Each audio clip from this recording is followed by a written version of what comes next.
बहुत कुछ जानने की कोशिश करी स्वयं के बारे में, परिणामों के बारे में,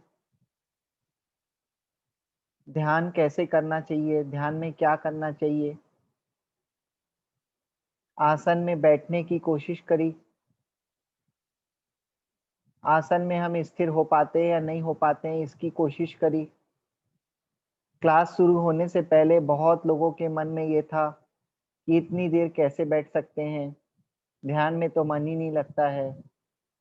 तो बहुत ही खुशी हुई इस चीज़ को जानकर कि बहुत सारे मित्रों के ये फ़ोन आए और एक्सपीरियंस शेयरिंग में भी करे कि हाँ, हम आसानी से अब बैठ सकते हैं। सबको ये लगने लगा कि नहीं, ध्यान कोई मुश्किल चीज़ नहीं है, आसानी से ध्यान किया जा सकता है।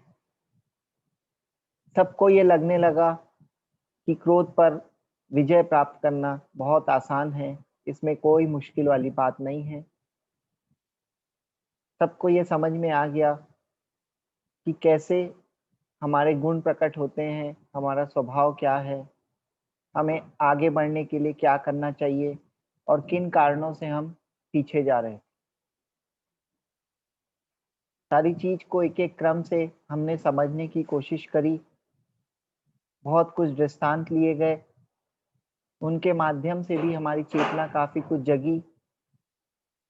बहुत सारे मित्रों ने बताया कि अब उनको ऐसा लगता है कि क्रोध आने से पहले वो अब ठहर जाते हैं और क्रोध अपने आप चला जाता है और शांति की अनुभूति होने लगती है। मित्रों, अभी भी हम जो सोच रहे हैं कि हम ध्यान में बैठ जाते हैं, ध्यान में हमारा मन लग जाता है, फिर कभी लगता है आज हमारा ध्यान में मन नहीं लगा,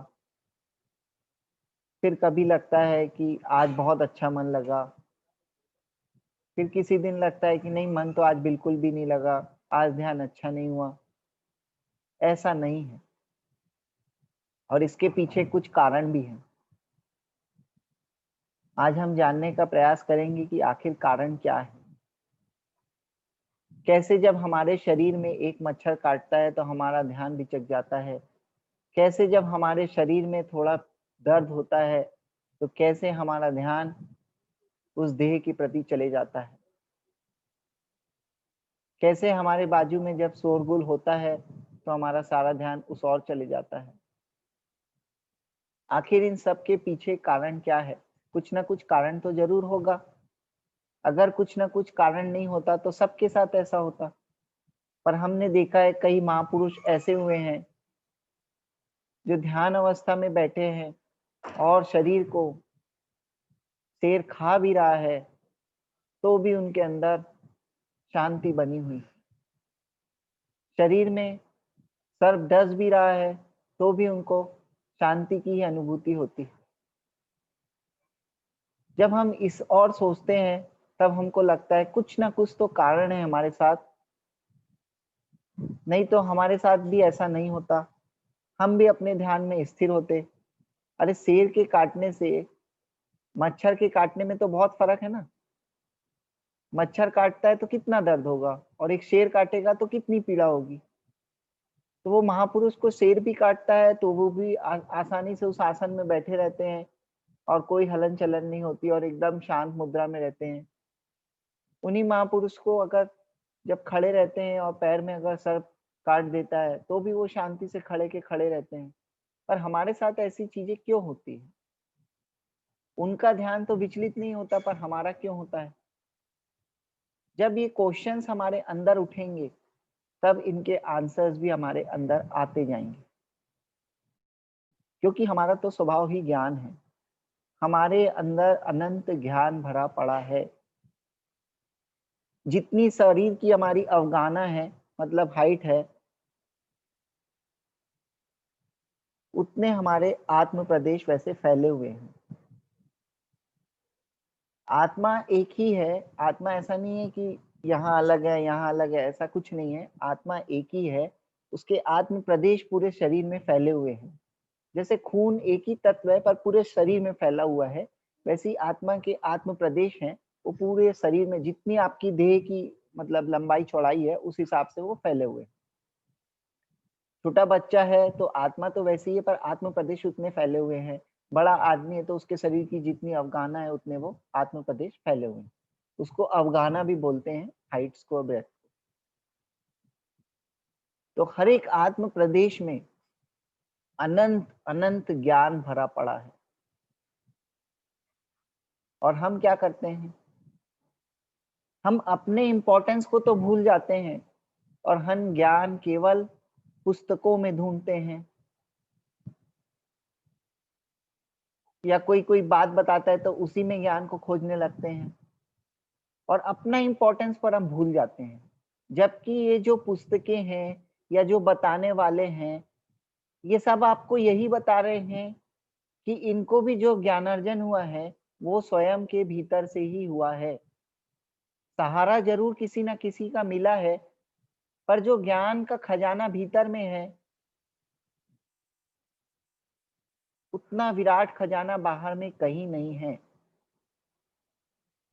इसीलिए हम ध्यान करते हैं कि हमारे भीतर में जो खजाना भरा पड़ा है, चाहे वो ज्ञान का समझ लें, चाहे सुख का, चाहे आनंद का, चाहे शक्तियों का, उस खजाने की खोज करने के लिए ही हम ध्यान करते हैं।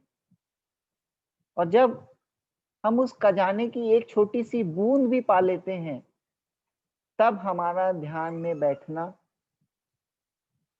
तब हमारे ध्यान में स्थिरता आराम से बनी रहती है।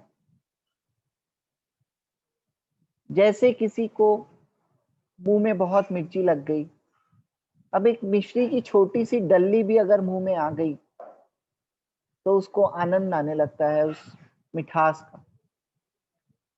वैसे ही जब बाहर की चीजों से हमारी आसक्ति हटती है, जब बाहर की चीजों से हमारा जो सुख में भ्रम पड़ा हुआ है वो भ्रम टूटता है, तब हमको अंदर में आनंद की अनुभूति होने लगती है धीरे धीरे। परंतु मित्रों, जब तक हमारा बाहर की चीजों में भ्रम पड़ा है, जब तक हमको बाहर की चीजों में सुख लगता है, जब तक उन चीजों में हमारा अटैचमेंट है, तब तक उस आनंद को पाना हमारे लिए दुर्लभ है। और जिस दिन ये सारा अटैचमेंट खत्म हो जाएगा, और वो कैसे खत्म होगा, जब हमारे अज्ञान का नाश होगा, जब हमारे भीतर ज्ञान का सत्प्रकाश होगा, उस दिन, उस पल हमको भीतर में आनंद नजर आने लगेगा, उस आनंद की अनुभूति होने लगेगी। आज भी बहुत लोग ऐसे बोलते हैं, हम 20 दिन ध्यान में तो बैठे, पर हमने कुछ पाया नहीं, ऐसा कुछ लगा नहीं। उसका कारण सिर्फ और सिर्फ एक था, जब हम गहराई में जाएंगे, कि अभी भी बाहर की चीजों में अटैचमेंट पड़ा हुआ है, चाहे वो किसी क्रिया में क्यों ना हो। कई ऐसे लोग हैं, जैसे ध्यान का समय है, उस समय ऐसा लगता है कि हम तो इस समय पुस्तकों को पढ़ते थे, वो हमारा छूट गया। या उस समय हम कोई क्रिया करते थे, मान लो समाई कर रहे हैं या और कोई भी क्रिया है, वो क्रिया छूट गई। तो क्योंकि क्रिया में अभी पूरा मन लगा पड़ा है, तो अब उसको छोड़ के आप दूसरी चीज कर रहे हो, पर मन जो है बार बार उस चीज में जा रहा है, क्योंकि उस चीज की आदत पड़ गई है अब हमको। तो फिर ध्यान कैसे लगेगा? इसीलिए जब हमने ध्यान क्लास के जो रूल बनाए थे, उसमें एक लाइन लिखी गई थी कि हो सकता है यहाँ पे जो हम ध्यान करा रहे हैं इसकी प्रोसेस कुछ अलग हो, पर अभी आपको सारी चीजों को भूलकर इसी प्रोसेस में जाना है। और जो भी मित्र इस प्रोसेस में गए हैं, मैं 100%, 99% भी नहीं बोल रहा हूँ, 100% उनको कुछ ना कुछ लाभ जरूर हुआ होगा। उन्होंने जरूर कुछ ना कुछ पाया होगा। या तो क्रोध की उनकी भ्रांति खत्म हो गई होगी, कुछ ना कुछ लाभ नहीं हुआ हो, ऐसा हो ही नहीं सकता। पर उसके लिए आवश्यक सबसे ज्यादा यही था कि बाहर की चीजों को छोड़कर जो 1.25 घंटा आप डिवोट कर रहे हैं, वो पूरा का पूरा इसी चीज में आपका डिवोशन होना चाहिए। तभी आप उस चीज को पा सकते हैं। और ये तो इस संसार में भी है। अगर आप कोई भी कार्य कर रहे हैं, अगर आप उसमें अपना पूरा 100% डिवोशन नहीं दे रहे हैं, मान लो आप एक किचन में सब्जी ही क्यों ना बना रहे हो, मान लो आपका ध्यान उस सब्जी बनाने में पूरा नहीं है, आपका ध्यान किसी और चीज में चले गया, मान लो उसी समय घर में किसी का एक्सीडेंट हो गया, आपका ध्यान उस ओर चले गया या और कोई पुरानी बात याद आ गई, तो बहुत ज्यादा चांसेस है कि सब्जी वैसी नहीं बनेगी जैसे आपसे रोज बन सकती थी। जिस समय आप 100% अपना डिवोट करते थे, तब जैसी सब्जी बनती थी, वैसी नहीं बनेगी। उसमें कुछ ना कुछ कमियाँ नज़र आने लगेगी, या तो हो सकता है नमक ज़्यादा हो गया हो या कम हो गया हो, या मिर्ची ज़्यादा हो गई हो या कम हो गया हो। अब हम जानते हैं कि वो महापुरुषों के जीवन में ऐसा क्या था, ऐसी क्या बात थी, जिनके कारण वो अपने ध्यान में ऐसे स्थिर थे। शरीर में इतनी पीड़ा होने के बाद भी उनकी शांति में कोई फ़र्क नहीं आया, उनके चेहरे की आभा वैसे की वैसी शांत थी। आखिर क्या कारण था? जब तक इस कारण को हम खोजेंगे नहीं, तब तक हमारी भी वो कमियाँ दूर होगी नहीं। अब मित्रों, जैसे किसी के पास पत्थर की खदान है, अब उसको मैं बोल दूँ कि नहीं, आज तुम्हारे से ये खदान छीन ली जाती है, अब तुम्हारे लिए ये खदान नहीं है, तो क्या होगा? वो दुखी हो जाएगा। अब अगर उसके पास ऑप्शन आ जाए कि अगर वो पत्थर की खदान को छोड़ देता है, तो उसे हीरे पन्नों की खदान मिलेगी, सारे बहुमूल्य रत्नों की खदान मिलेगी। एक पल में, एक चुटकी में वो तैयार हो जाएगा। उस खदान को तो वो ठोकर मार देगा। तो मेरे मित्रों, वैसे ही हुआ था उन महापुरुषों के साथ। उनको भीतर में जो असीम शांति है, उसका अनुभव हो गया था। भीतर में जो असीम आनंद है, उसका अनुभव हो गया था। भीतर में जो असीम ज्ञान है, वो पता लगने लग गया था। और अभी हम उन सब चीजों के खोजी हैं।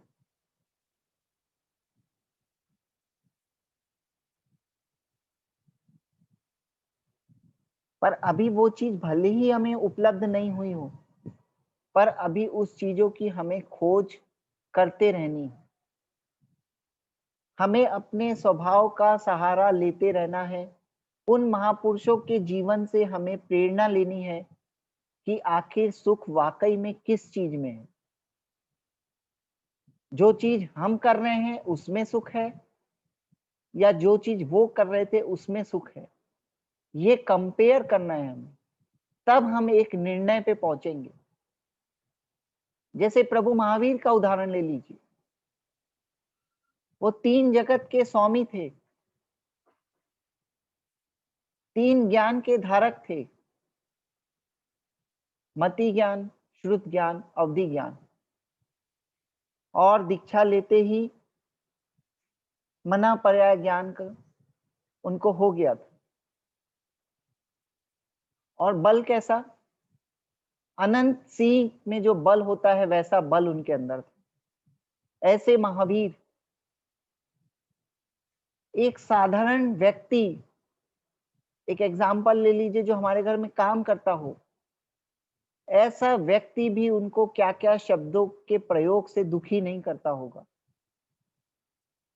अरे जिसके पास ऐसी क्षमता, ऐसा बल, और उसको कोई चार बातें बोल दे, उसके बाद भी उनके अंदर रंच मात्र भी क्रोध के भाव नहीं उदय में आते थे,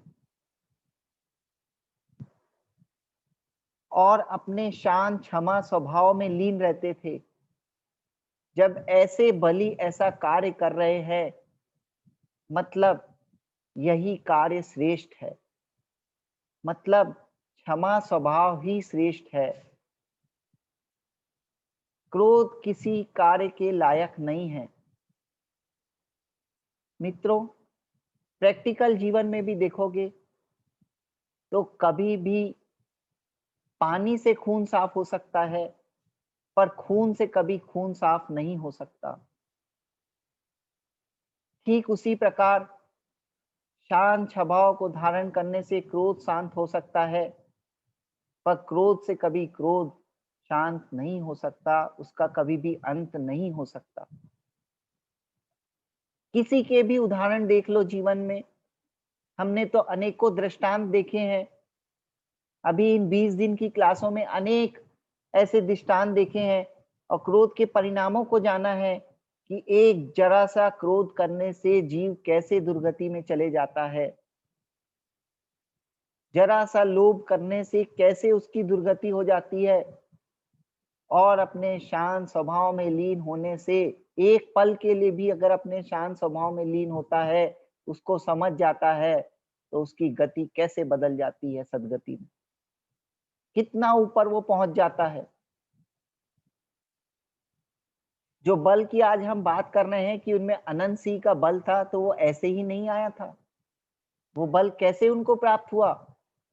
अपने शुद्ध स्वभाव को जानने के कारण उनको वो बल प्राप्त हुआ था। आज हम भी उस स्वभाव को जान रहे हैं, तो ऐसे बलशाली तो हम भी बिल्कुल अवश्य होंगे। पर होंगे कब? खाली जानने से नहीं होगा, उस स्वभाव का हमको निर्णय करना होगा, उस स्वभाव का अनुभव करना होगा हमें। इसमें सबसे मेन है अनुभव करना।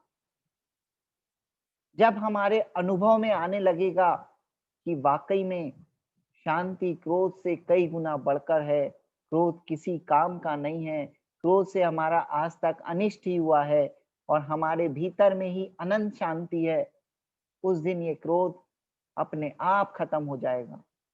नहीं तो आप अनेकों उपदेश सुन लो, अनेकों कहानियां पढ़ लो, अनेकों पुस्तकें पढ़ लो, पर कभी भी क्रोध शांत होने वाला नहीं है, जब तक भीतर में ये निर्णय नहीं होगा। और जिस दिन ये निर्णय हो गया, उस दिन कोई लाख चाहे आपको क्रोध करा नहीं सकता। जैसे प्रभु महावीर को एक पल के लिए क्रोध दिलाने के लिए अनेकों प्रयास किए गए। अगर प्रभु महावीर को जीवन काल में एक पल के लिए भी अगर क्रोध आ जाता, तो संसार के उन व्यक्तियों की बहुत बड़ी जीत हो जाती जो उनको क्रोध दिलाना चाहते थे। अगर एक पल के लिए भी आ जाता। परंतु मित्रों, उन्होंने तो अपने स्वभाव को जान लिया था और यही वह कारण है कि उनको क्रोध नहीं आया। उन्होंने देह की नश्वरता को जान लिया था। उन्होंने जान लिया था वाकई में देह अलग है और मैं अलग हूं। और ये जानते ही, ये अनुभव करते ही देह से एकत्व टूट गया था। और यही वह कारण था कि जब सर्प भी उनके पैरों में डस रहा था, तो उनको कोई फर्क नहीं पड़ रहा था। हमने एक उदाहरण भी देखा था क्लास में, एक क्वेश्चन किसी ने पूछा था, तो उसका जवाब में आया था, आप जहां पे हैं वहां से अगर 500 किलोमीटर दूर किसी व्यक्ति की मृत्यु होती है, आप उसको जानते नहीं हो, पहचानते नहीं हो, तो आपको कोई फर्क नहीं पड़ेगा। सुनी बात अनसुनी हो जाएगी आपके लिए। पर अगर मान लो वही व्यक्ति आपके नगर का हो, तो हो सकता है थोड़ा सा आपको एक बार लगे अरे वो मर गया। और वही व्यक्ति अगर आपके मोहल्ले का हो, तब आपको और ज्यादा लगेगा। और वही व्यक्ति अगर किसी के घर का हो, तो उसको और ज्यादा लगेगा। जैसे जैसे हम निकटता के संबंध बनाते जाते हैं किसी भी चीज से, और उस चीज पे अगर कुछ होता है, तो उसका प्रभाव हमारे भीतर होने लगता है।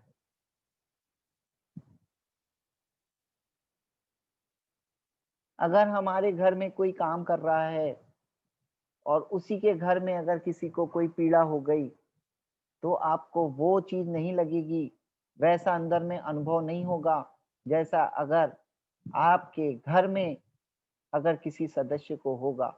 कारण लगाव, चीजों के प्रति लगाव कितना है। जैसे अगर आप शोरूम में एक नई कार को देखने गए हो, मान लो वो कार 50 लाख की हो और आपको टेस्ट ड्राइव कराई जा रही है खरीदने से पहले, और उस समय अगर उस कार का एक्सीडेंट हो गया, तो आपको कोई फर्क नहीं पड़ेगा, क्योंकि अभी मान्यता बैठी हुई है कि वो कार मेरी नहीं है। और मान लो आपने उस कार को खरीद ली है और अब उस कार का एक्सीडेंट हो गया, तो अब देखो भीतर में क्या होता है। क्योंकि अब आपके अंदर मान्यता बैठ गई है कि ये कार मेरी है। और महापुरुष वैसी कार का उपयोग करते हुए भी भीतर में एक भेद चलता है कि ये कार एक अलग वस्तु है और मैं इस कार से बिल्कुल अलग हूँ। इस कार में कुछ होने से मेरे में कुछ नहीं होता, ऐसा भीतर में ज्ञान बना रहता है। और यही कारण है कि उन क्षणों में भी एक जीव रोता रहता है और एक जीव अपने शांत स्वभाव में स्थिर रहता है। बस यही, सिर्फ यही एक कारण है उसका, और कोई दूसरा कारण नहीं। इस कारण को हम मोह का नाम भी देते हैं। हमें खुद निर्णय करना है कि ये मोह हमारे लिए अच्छा है या बुरा है।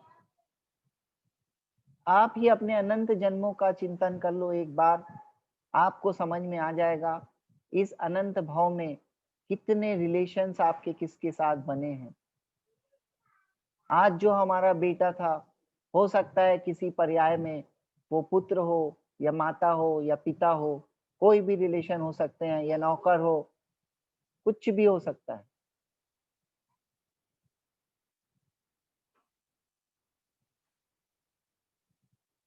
और सबसे बड़ा इस प्रकृति का नियम है कि जिसने जो किया है उसके परिणाम उसे स्वयं ही भुगतने पड़ेंगे। उसमें कोई साथी नहीं बन सकता। भले ही आप सोचो कि मैंने धन छल से कमाया, परंतु उसका भोग तो पूरे परिवारजन कर रहे हैं, परंतु मित्रों, उसका परिणाम तो हमें स्वयं ही भुगतना पड़ेगा। तो भीतर में इस चीज का जरूर निर्णय करिए कि हम ध्यान किस लिए कर रहे हैं। और हमारा ध्यान जब हमको लगता है अच्छा नहीं हो रहा है, आज मन इधर उधर लग रहा है, आज शरीर बेचैन लग रहा है, मतलब हमारा अभी भी शरीर से एकत्व पड़ा हुआ है। और जब तक इससे एकत्व नहीं टूटेगा, तब तक तो ये हालत रहेंगे ही रहेंगे। भले ही आपको लगे मैंने तो इतनी देर ध्यान कर लिया, आज बहुत अच्छा काम कर लिया, पर जब तक एकत्व नहीं टूटा, मतलब समझ लेना अभी हासिल तो नहीं हुआ है हमें कुछ। उस पल तक प्रयास करते रहना जब तक एकत्व की बुद्धि टूट ना जाए। उस पल तक अपने प्रयास को मत छोड़ना। और एक बार एकत्व की बुद्धि टूट गई, तब किसी प्रयास की कोई जरूरत भी नहीं पड़ेगी आपको। जैसे हम बच्चों को बोलते हैं ना, बेटा अभी पढ़ लो। बच्चा बार बार खेलने में मन लगाता है, अभी पढ़ लो। एक बार तुम अगर डॉक्टर बन गए, सीए बन गए, इंजीनियर बन गए, या अच्छी पोस्ट पे आ गए, या आपको एक नौकरी मिल गई, सरकारी नौकरी मिल गई, उसके बाद तो आपका जीवन आराम से ही गुजर जाएगा। तो वैसे ही यहाँ पे भी भगवान कहते हैं, एक बार तुमने अपने स्वभाव का अनुसरण कर लिया, एक बार तुमने अपने स्वभाव को झांक लिया, एक बार तुम्हें उस स्वभाव का अनुभव हो गया, बस फिर कोई चिंता की बात नहीं। अपने आप तुम्हारे सारे काम हो जाएंगे। आइए अब हम मेडिटेशन की ओर आगे बढ़ते हैं। जिन मित्रों ने चश्मा लगाया है, वे कृपया चश्मे को उतार लें। जो भी आसन आपको सुखपूर्वक लगे उसमें बैठ जाएं। रीढ़ की हड्डी सीधी, कमर गर्दन सीधी, आंखें कोमलता से बंद।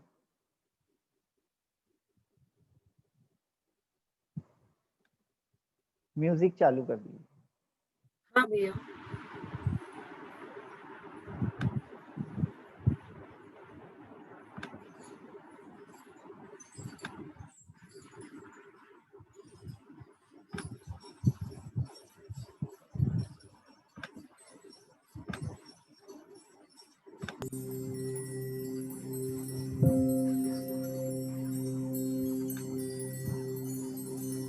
सांसों को सामान्य होने दें।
लंबी गहरी सांस।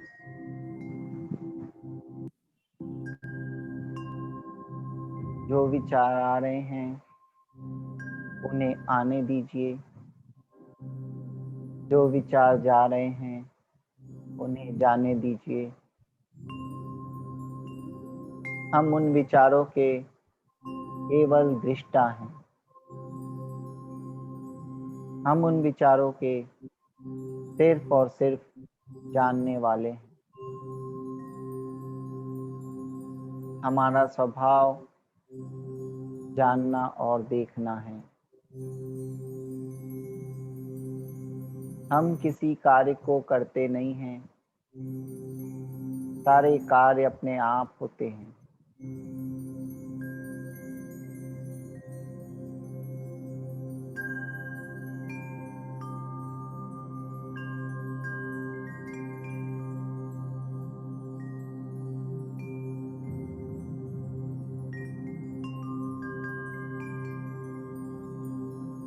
आज तक कोई भी कार्य ऐसा नहीं हुआ है जो हमारे करने के कारण हुआ है। सारे कार्य अपने अपनी समय और योग्यता के हिसाब से होते हैं। हम एक केवल माध्यम बनते हैं उन कार्यों के होने में।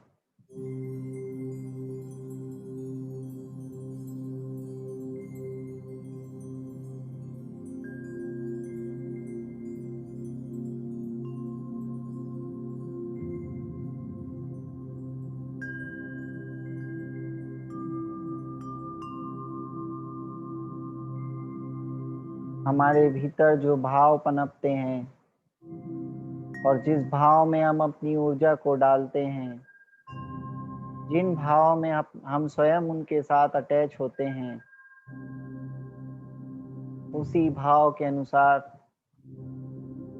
जो कार्य होने वाले होते हैं, उस कार्य में प्रकृति हमें एक जरिया बनाती है।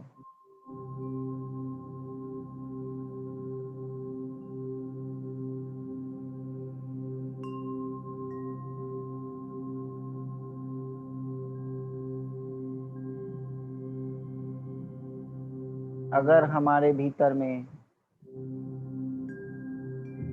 ऐसे भाव होते हैं कि किसी भूखे को हम भोजन कराएं, उन भावों में हम अपना बल देते हैं,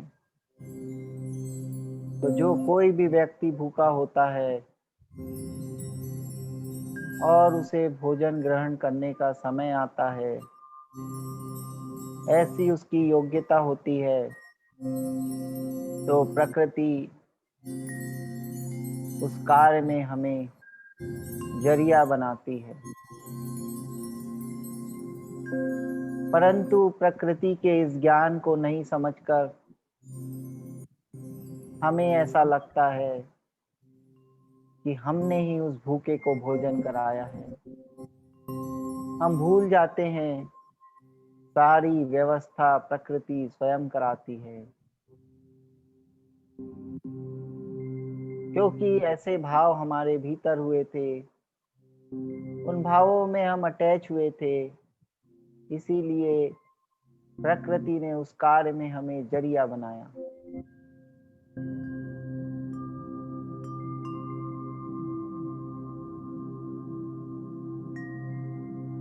जब हमारे भीतर ऐसे विचार होते हैं कि संसार के जब भी जीव सुखी हो जाएं, उन विचारों को हम बल देते हैं, तब जब उन जीवों का समय आता है सुखी होने का, वैसी उनके अंदर योग्यता बनती है, तब प्रकृति ऐसे कार्य में हमें एक जरिया बनाती है।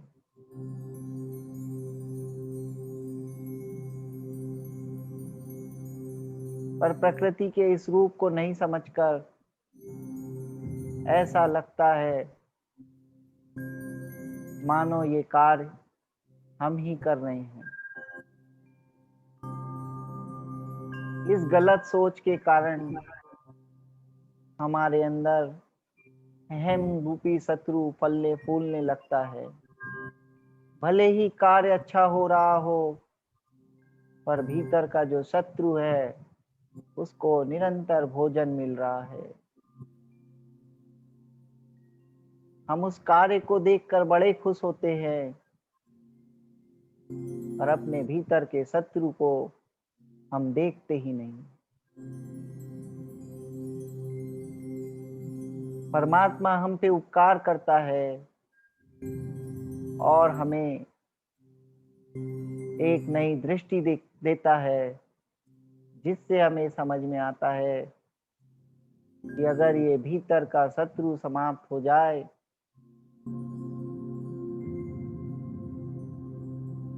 तो हम अपने स्वभाव की ओर लौट सकते हैं।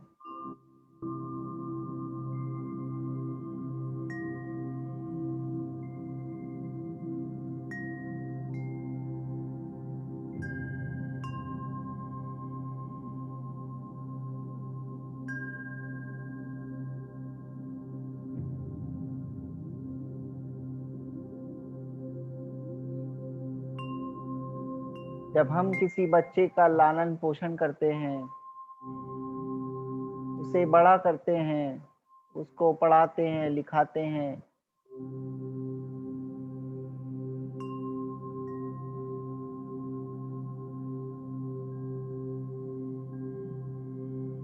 तो हो सकता है पहले के कोई ऐसे कर्म संयोग होंगे, पहले का ऐसा कोई कर्जा होगा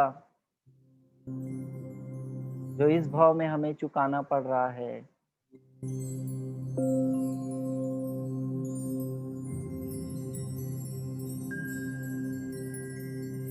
और प्रकृति हमें मौका देती है उस कर्जे को चुकाने के लिए, परंतु हम अज्ञान दशा में यही समझ लेते हैं कि उन बच्चों को तो मैंने बड़ा किया, मैंने उनका पालन पोषण किया, अगर मैं ऐसा नहीं करता तो ये तो कभी बड़े ही ना होते।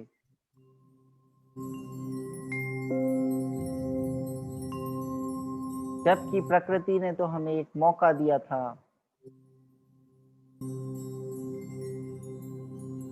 उस कर्ज को चुकाने का, परंतु अज्ञान दशा में अपने अकर्ता स्वभाव को नहीं जानने के कारण, प्रकृति की इस व्यवस्था को नहीं जानने के कारण, उनका लालन पोषण करते हुए हमारे अंदर उनसे अपेक्षा के भाव आ जाते हैं कि जब भी हमें भी उनकी जरूरत होगी तो वो भी हमारे लिए कोई कार्य करेंगे, हमारी सेवा करेंगे। और समय आने पर जब ये अपेक्षाएं पूरी नहीं होती है तो हम दुखी होने लगते हैं, और दुखी होने का कारण हमारी गलत मान्यताएं।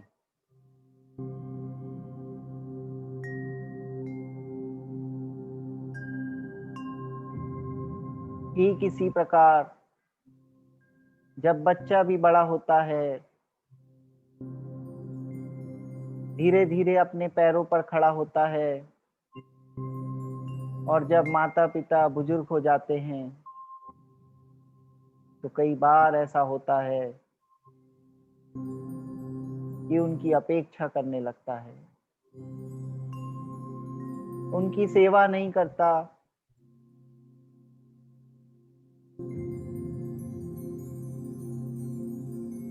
ऐसे कार्य करता है जिनसे उनके हृदय को चोट पहुंचती है।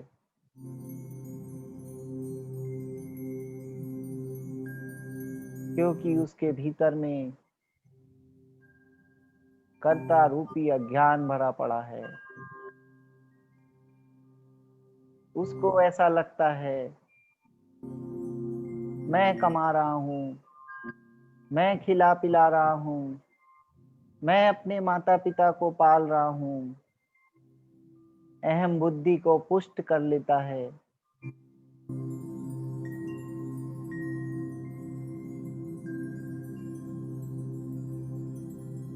उसी अहम बुद्धि के कारण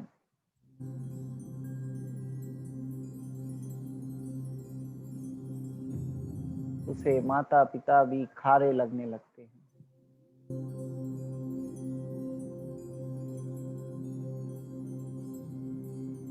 ये सारी गलतियां अपने अकर्ता स्वभाव को भूलने के कारण होती है।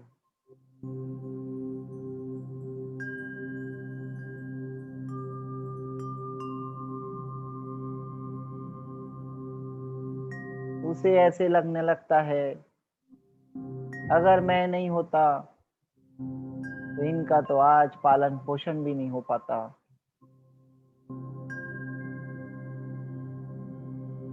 अगर मैं नहीं होता तो कौन इनकी सेवा करता, कौन इनकी देखरेख करता।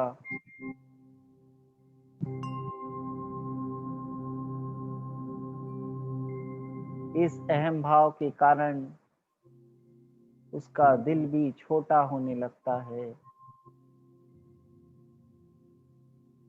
जो माँ बाप उस बच्चे को बचपन से अपने दिल में बनाए रखते थे, आज वही बच्चा बड़ा होने पर उसका दिल इतना छोटा हो जाता है कि अब उसके भीतर तो उन माता पिता के लिए जगह ही नहीं रहती। ये सब कर्ता भाव होने के कारण होता है।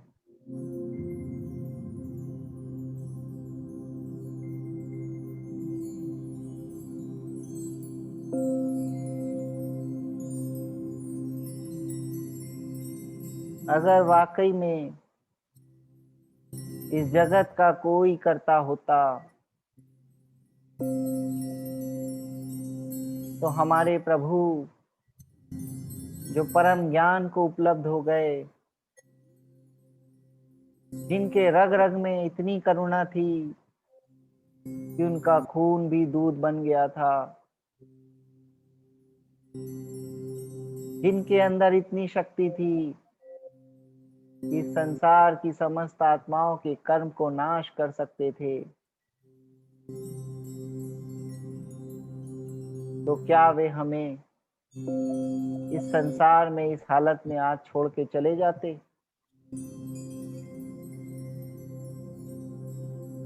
प्रभु बता रहे हैं,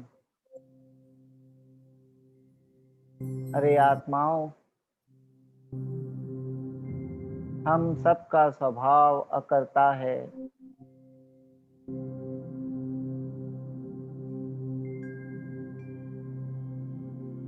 कोई किसी का कुछ कर नहीं सकता।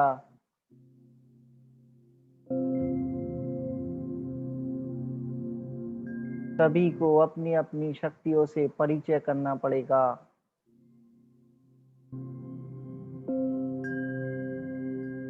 और उन शक्तियों का उपयोग कर अपने अपने कर्मों का नाश करना पड़ेगा।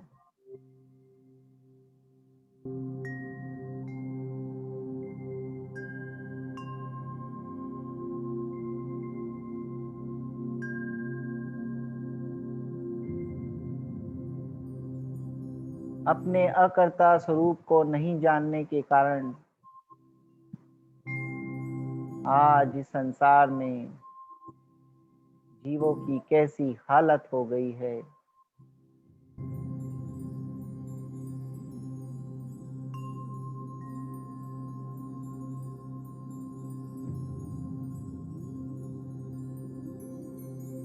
स्वयं को कर्ता मानने के कारण भीतर में कैसे कैसे शत्रुओं का पोषण करते जा रहा है। भले ही जो कार्य कर रहा हो वो अच्छा हो, पर उस कार्य के साथ साथ भीतर में क्रोध, मान, माया, लोभ इसका पोषण भी करता जा रहा है।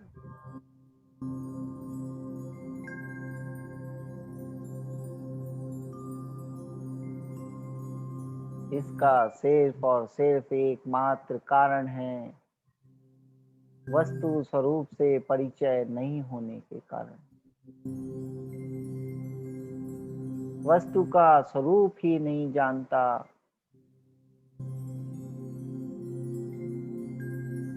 इसी अज्ञान दशा के कारण इस संसार में रुल रहा है।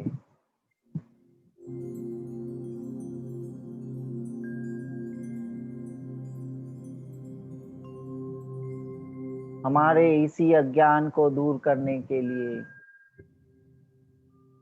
प्रभु हमें जगा रहे हैं, हमको हमारे स्वरूप से परिचय करा रहे हैं, हमें इस वस्तु स्वरूप का ज्ञान करा रहे हैं।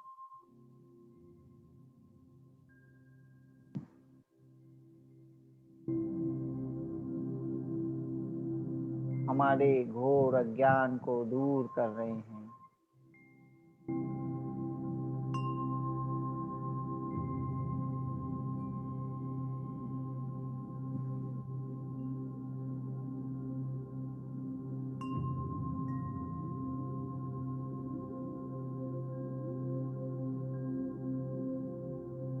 गौर से अगर हम नजर डालें अपने जीवन की ओर, जीवन में जो घटनाएं हो रही है उस और, तब हमें समझ में आ जाएगा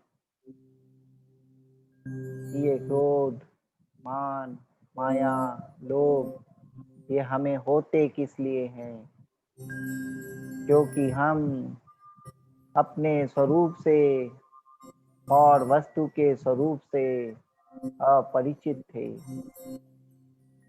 हमें इस सृष्टि के नियम की जानकारी ही नहीं थी।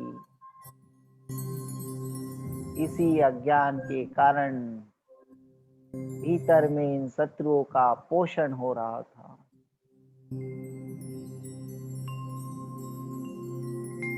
जब दान करते थे तो बड़ा अच्छा लगता था, चारों ओर से जब हमारी तारीफ होती थी तो और अच्छा लगता था,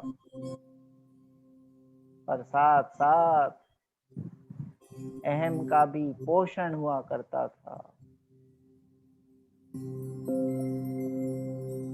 इसी अहम भाव के कारण मनुष्य होकर भी कितने भाव हमें ऊंट के मिले।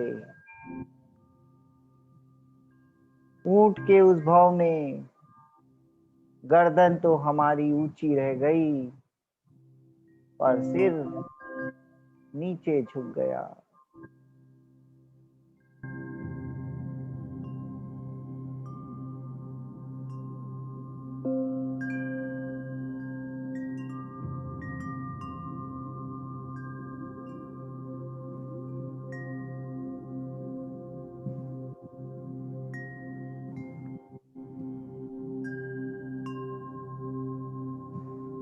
क्या मतलब ऐसी गर्दन का जो ऊंची तो हो गई,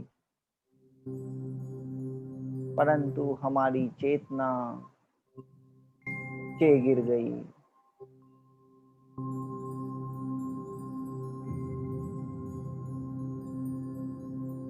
क्या मतलब रहा उस पुण्य का, उस दान देने का,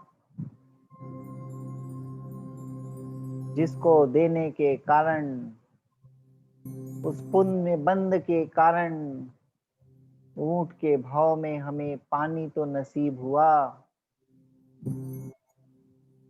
परंतु हमारी चेतना नीचे गिर गई।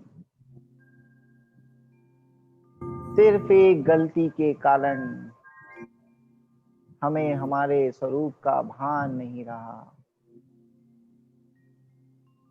हमें पता ही ना था कि हमारा स्वभाव तो अकर्ता था।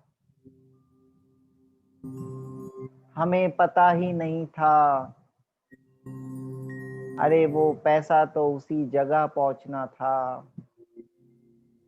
पर उस जगह पहुंचाने के लिए प्रकृति ने हमें एक जरिया बनाया था।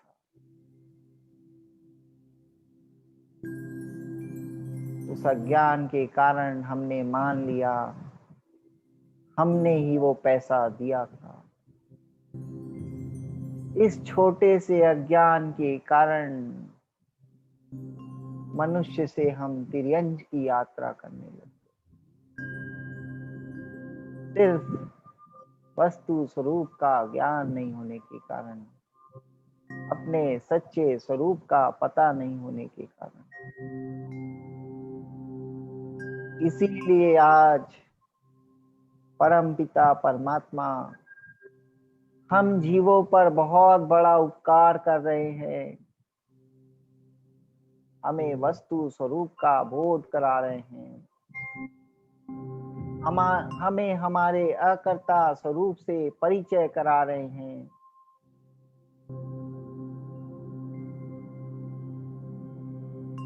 और आज इस मनुष्य भाव में उनके इसी उपकारों को देखते हुए हमारा माथा उनके चरणों में झुक रहा है, हमारी गर्दन उनके चरणों में झुक रही है,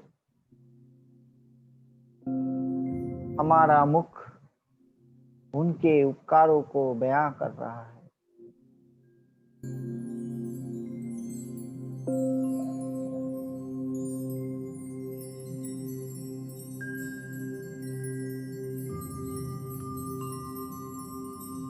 बार बार ये मुख कह रहा है, हे असीम उपकारी, तेरे उपकार अनंत है। तेरे उपकारों का मैं शब्दों में वर्णन नहीं कर सकता प्रभु। जिस मनुष्य योनि को पाने के लिए मैंने अनंत अनंत भाव लगा दिए, उसको पाकर भी मैं त्रियंज की योनि की यात्रा करने लगा। परंतु आज आपके उपकारों के कारण मेरी उन गतियों पर ही ब्रेक लग गया।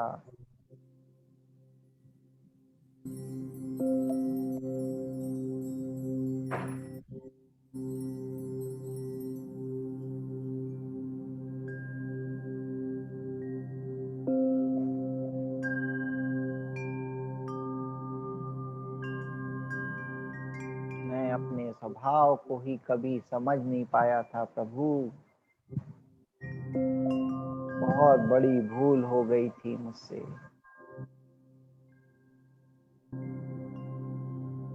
अकर्ता होते हुए भी प्रत्येक कार्य में मैं कर्ता बन जाता था। किसी को कुछ देता, भीतर में अहम पुष्ट हो जाता, मैंने उसको दिया, मैंने उसको पाला, मैंने उसको बड़ा किया। मेरे हर कार्य में मैं जुड़ जाता था।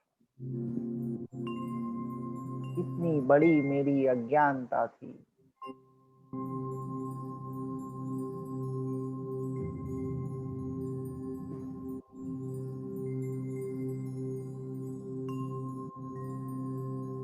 उपकार तो उस प्रकृति का था जो ऐसे कार्यों करने के लिए उसने मुझे चुना था। पर अज्ञान दशा में उसका श्रेय मैं स्वयं को ही देने लगा।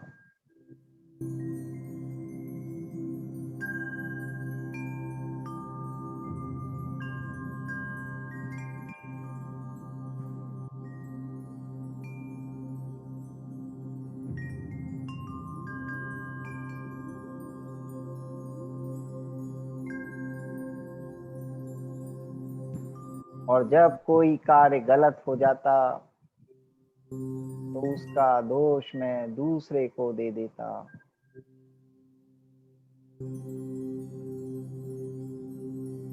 भूल जाता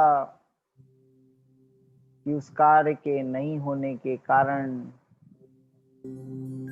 समय और मेरी योग्यता थी। हे प्रभु, मैंने तो आपको भी दोष दे दिया। जब मैं आपके पास आया, आपकी वाणी सुनी, उस वाणी को सुनने के बाद भी मैंने नरक और त्रियंज की यात्रा करी। मुझे परम ज्ञान उपलब्ध नहीं हुआ तो मैं भूल गया, अरे अभी तो मेरा समय नहीं आया था। अरे अभी तो मेरे अंदर वैसी योग्यता प्रकट नहीं हुई थी और उसका सारा दोष मैं आपको दे देता था।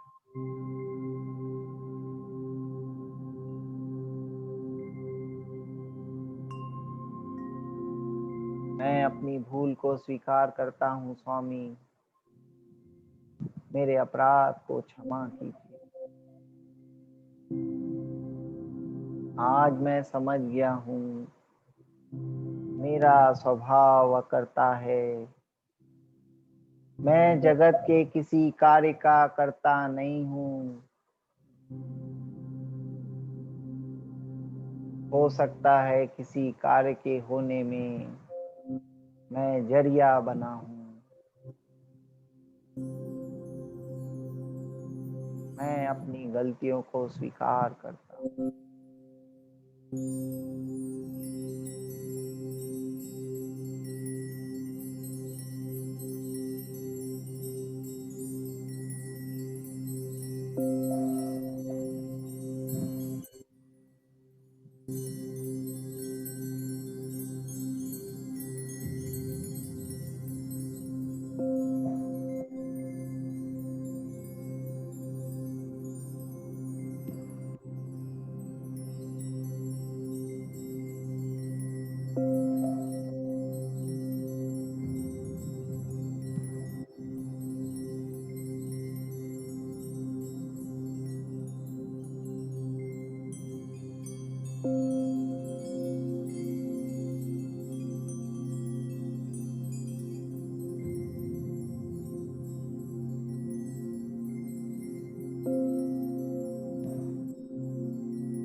हे प्रभु, जब आपके कानों में खील ठुके गए थे तो आप बड़े आनंदित थे। आपको तो लगा था कि आप आज एक भारी कर्जे से मुक्त हुए हैं, परंतु हे प्रभु, जब मेरे कानों में कोई चार बातें अपशब्द की गूंजती हैं, कोई अपशब्द की चार बातें मेरे सामने करता है, तो मैं तो बड़ा दुखी हो जाता हूँ।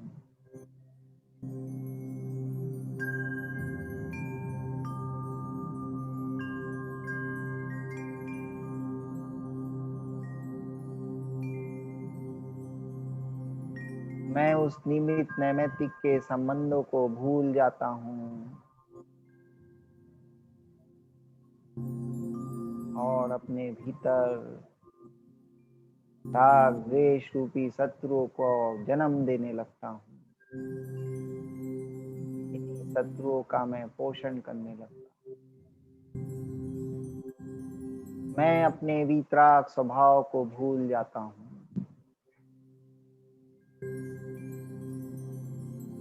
और अपने स्वभाव को भूलने के कारण मुझे अनेक गतियों की यात्राएं करनी पड़ी। हे अनेक जन्म मरण करने पड़े।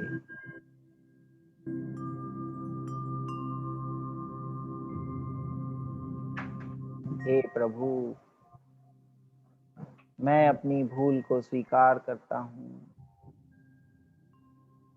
मेरे अपराधों को क्षमा कीजिए।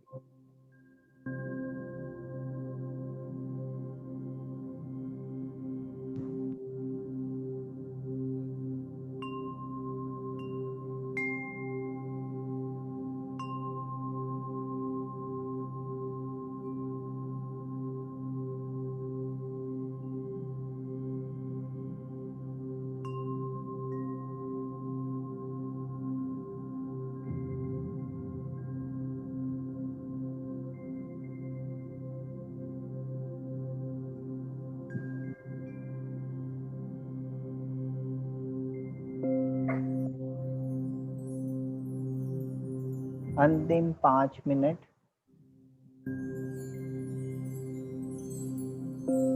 धीमी लंबी गहरी सांस।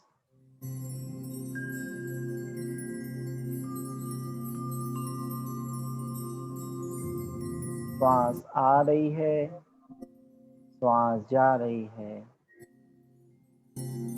श्वास का आना सहज है, श्वास का जाना भी सहज है। हम उन श्वासों के केवल दृष्टा मात्र हैं।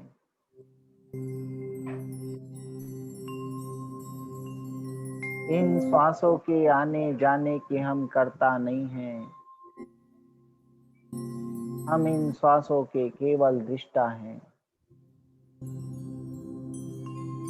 क्योंकि हमारा तो स्वरूप ही अकर्ता है।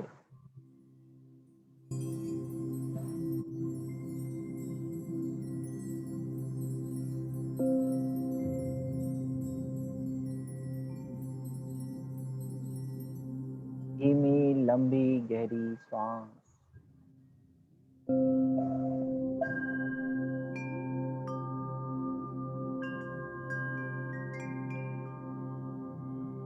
हर एक श्वास के साथ भीतर का होश बढ़ते जा रहा है।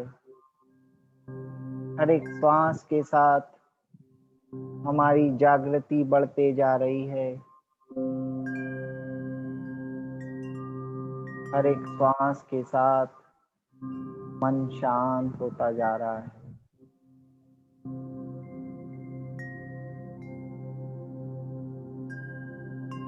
हर एक श्वास पूरी रोम रोम तक पहुंच रही है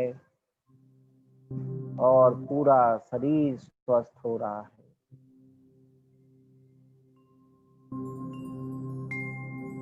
हर एक श्वास के साथ भीतर में ऊर्जाएं बढ़ती जा रही है। हर एक श्वास के साथ भीतर का प्रकाश बढ़ते ही जा रहा है।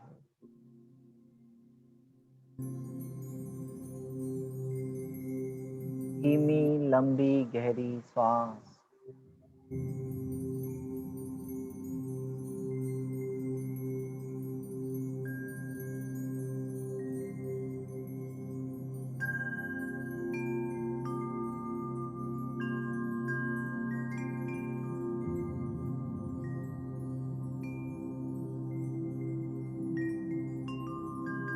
श्वास आ रही है, श्वास जा रही है।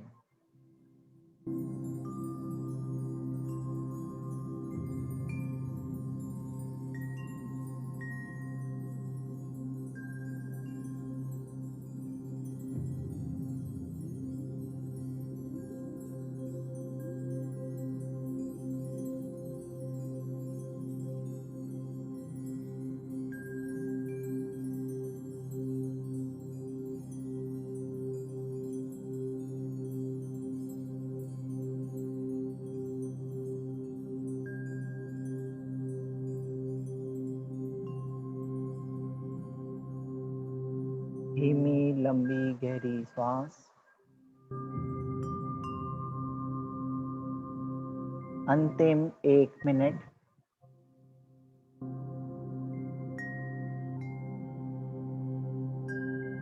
सारा ध्यान आती हुई श्वास और जाती हुई श्वासों पर।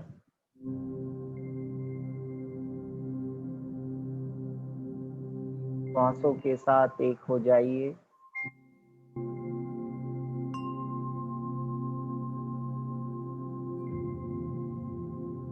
धीमी लंबी गहरी श्वास।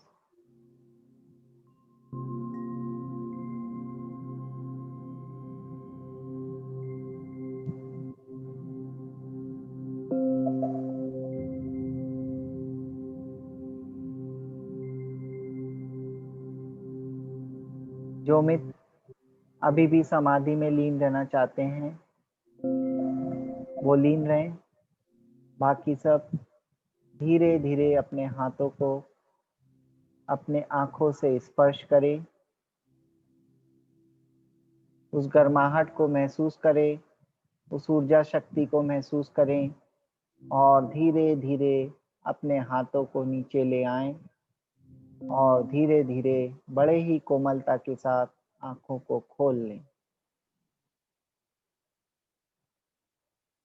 आइए हम सब अहोभाव से भर जाएं उस परम पिता परमेश्वर के प्रति जो अपने दिव्य ज्ञान की रोशनी हम सब के जीवन में निरंतर प्रवाहित कर रहा है। हे अनंत उपकारी देवादिदेव प्रभु परमात्मा, आपके चरणों में अनंत अनंत वंदन नमस्कार हो। हे प्रभु, इस संसार के सभी जीव सुखी हो जाएं, सभी का जीवन मंगलमय हो जाए, सभी जीव सुख शांति पूर्वक अपना जीवन व्यापन करें, सभी का ज्ञान सम्यक हो जाए, ऐसा शुभ आशीर्वाद प्रदान कीजिए।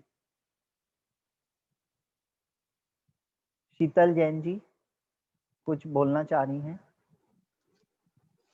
जय जी। एक्सपीरियंस शेयर हो उसके पहले कुछ सूचनाएं देना चाहूंगी। ध्यान के इस 21 दिवसीय कार्यक्रम का आज अंतिम दिवस और इस अंतिम दिवस में आप सभी का हार्दिक अभिनंदन एवं स्वागत।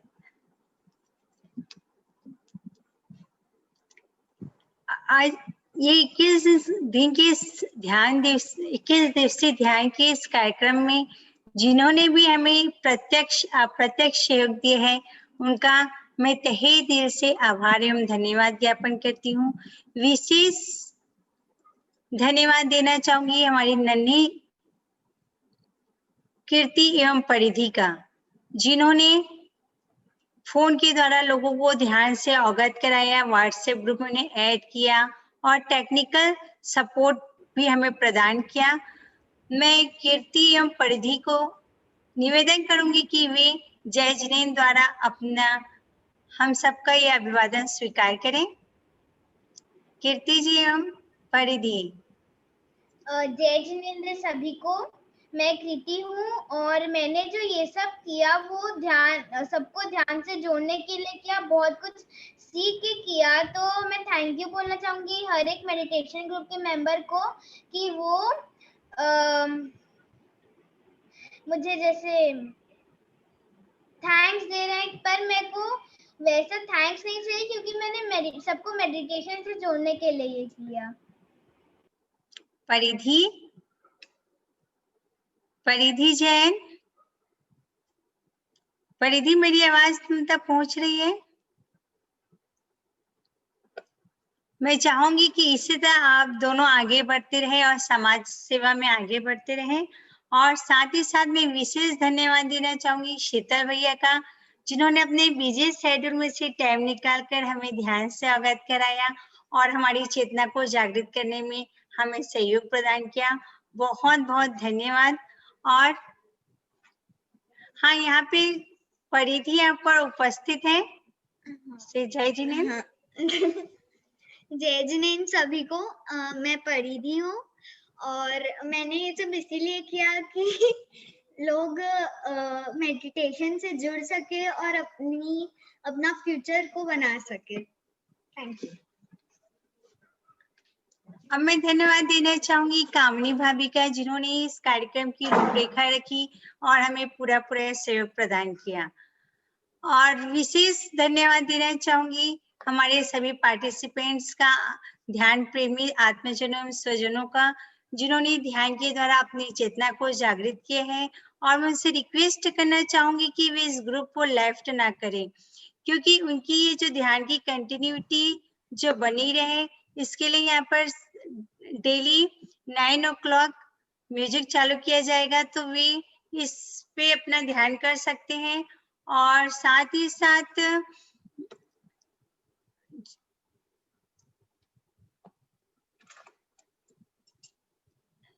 और यहाँ पे जो भी एक्टिविटी होगी वो हम उनको इस ग्रुप के द्वारा सूचित करते रहेंगे। और हर दिवाली के पश्चात पहला फ्राइडे 20 नवंबर से हर फ्राइडे को ध्यान करवाया जाएगा, जिसकी क्लास शीतल भैया लेंगे। तो 20 नवंबर से हर फ्राइडे को क्लास ध्यान की होगी, तो आप सभी फ्राइडे को ध्यान कर पाएंगे जिनका क्लास शीतल भैया लेंगे।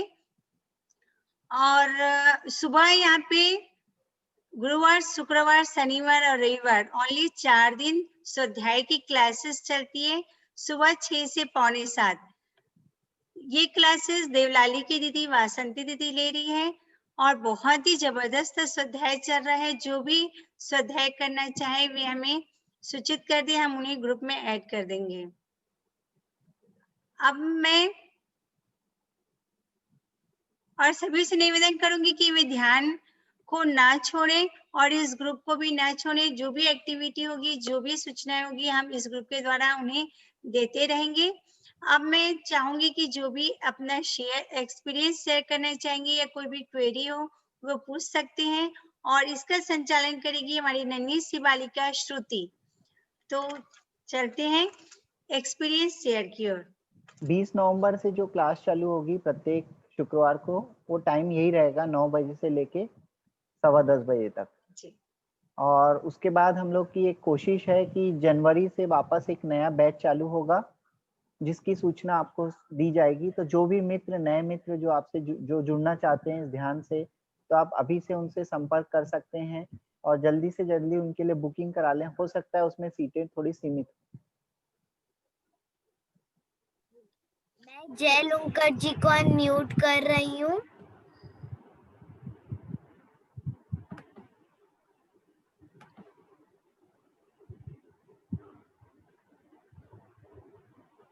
हाँ आंटी, आपको अनम्यूट करना पड़ेगा वहां से। एक पॉपअप विंडो आ रहा है ना, हाँ उसको आपको क्लिक करना पड़ेगा।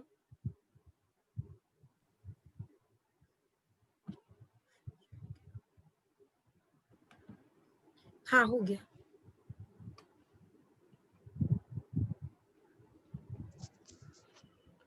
हेलो, मेरी आवाज आ रही है? हाँ आ रही है। हेलो, मेरा नाम कमला बेद है और मैं राजकुमारी जी बांठिया के इंगितानुसार इस 21 दिन के सत्र से जुड़ी हूँ।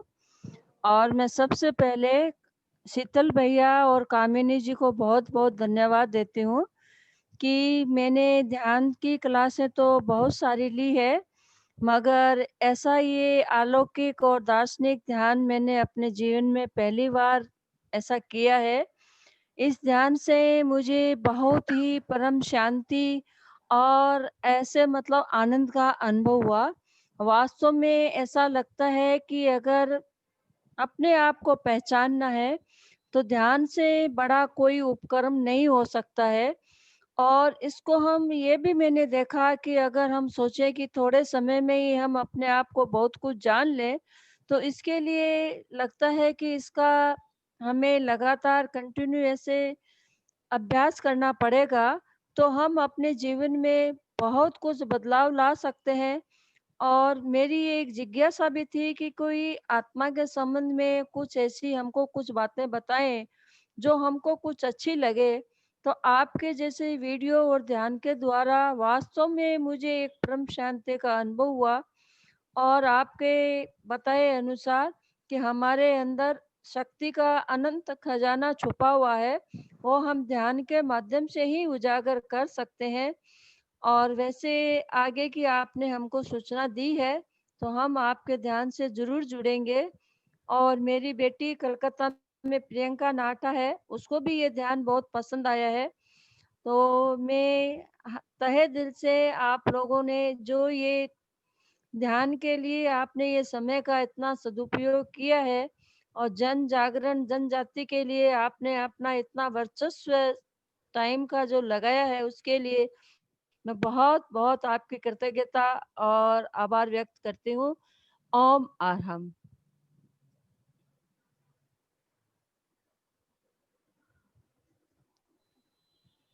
विमला जी चौड़रिया को अनम्यूट कर रही हूँ। सभी को सादर जय जिनेंद्र। शीतल जी है गुणवान, जिन्होंने हमें दिया ध्यान का ज्ञान और स्वयं को पहचानने का कराया बोध कि कैसे बचे कर्मों से व कसायों से, रखना है इसका निरंतर ध्यान। कामनी जी, शीतल जी, रामपुरिया ने डिजिटल टेक्नोलॉजी से सुंदर किया प्रचार। ध्यान कराने वाले को बहुत बहुत आभार व धन्यवाद। ध्यान की धारा निरंतर बहती रहे, हमें प्यास बुझाने का मौका मिलता रहे, यही है भावना हम सब की। एक बार फिर सभी मेडिटेशन ग्रुप के मेंबर्स को बहुत बहुत आभार व धन्यवाद।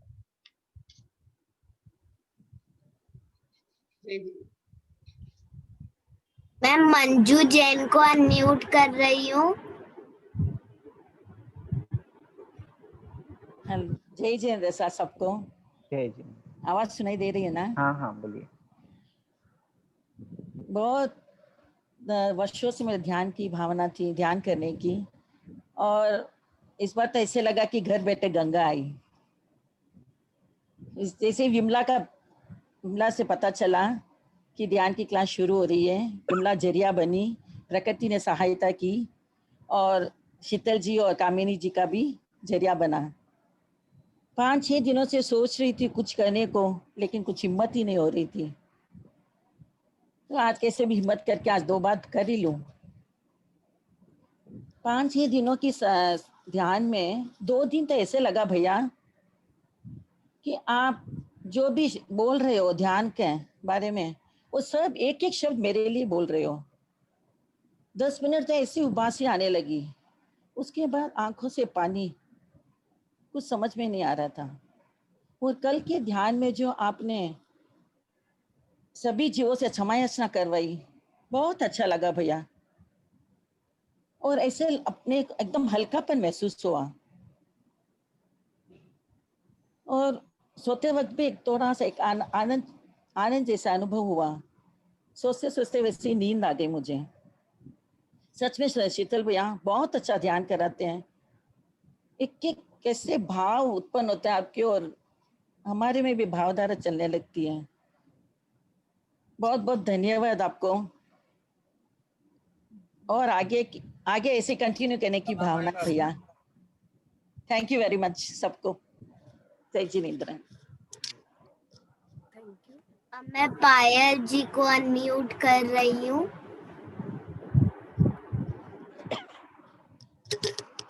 नमस्ते भैया। नमस्ते। कामनी दीदी आपको भी नमस्ते।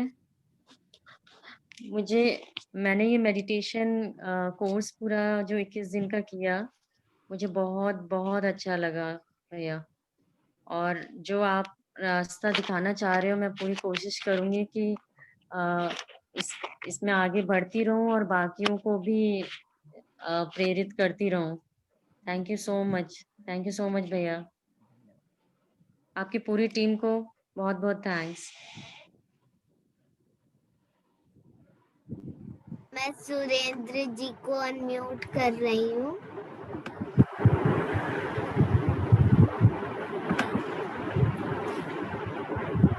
आपको वहां से पॉपअप करना पड़ेगा। हो गया।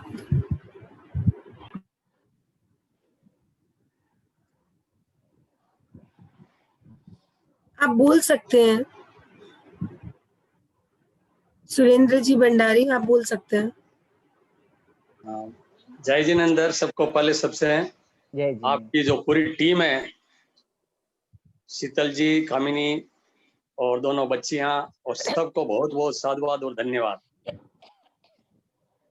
वैसे तो ध्यान में मेरी शुरू से रुचि रही है, लेकिन आपका जो ध्यान करने का तरीका है मेरे को थोड़ा एक हर तरह से एक अलग लगा। उसमें सबसे पहले तो मैं आपको साधुवाद इसलिए देना चाहूंगा कि आपने जो अपनी शैली में किस तरह कर्मों का और किस तरह अपनी आसक्ति को अपन कम करें और किस तरह आत्मा और शरीर में भिन्नता है, उसको इतना बारीकी से समझाया है। तो ऐसा लगता है कि जीवन में हमको खुद को भी ऐसा महसूस हो रहा है। उसका प्रभाव भी कई बार वो दैनिक जीवन में भी दिखने को मिलता है। कभी जैसे घर में कोई चीज खाने में बनती है या और बनती है, तो कई बार औरों के द्वारा रिएक्ट होता है, लेकिन पता नहीं मेरे से कोई भी चीज पूछा, बोले कैसे, मैंने कहा अच्छा है। तो कई बार मतलब कोई चीज 19-21 होने के बाद में भी वो खा नहीं जाता है, कहने का मन ही नहीं होता है। तो कई बार ये ऐसा सुनते हो कि जैसे बार बार कोई भी चीज को आप जैसे बार बार सुनेंगे तो उसका स्वाभाविक है, उसका अपने जीवन में असर पड़ेगा। तो ये जो मैंने 20-21 दिन की जो क्लास आपकी अटेंड की है, उससे मैं अपने आप को जीवन में कुछ परिवर्तन करने लाने की कोशिश करूंगा। और मेरे को कुछ महसूस हो रहा है कि कुछ ना कुछ जितना होना चाहिए उतना नहीं है, लेकिन कुछ हद तक मेरे में परिवर्तन आया है। और ये यदि परिवर्तन कुछ हद तक और कायम रहे और आगे भी आपके क्लास से जुड़ूंगा। लेकिन ध्यान करने के अंदर में ध्यान करते समय कभी कुछ जैसे मच्छर काट रहा है, कभी कहीं कुछ दर्द हो रहा है, तो ध्यान में इतना मेरे को लीनता नहीं आ पा रही है। लेकिन आपका जो वक्तव्य और आपका जो बोलने का शैली और आपकी जो समझाने की जो भाषा थी, वो उससे मेरे को काफी हद तक प्रभाव पड़ा हूं। तो मैं आप सबकी पूरी टीम का बहुत बहुत साधुवाद और धन्यवाद देना चाहता हूं आपको।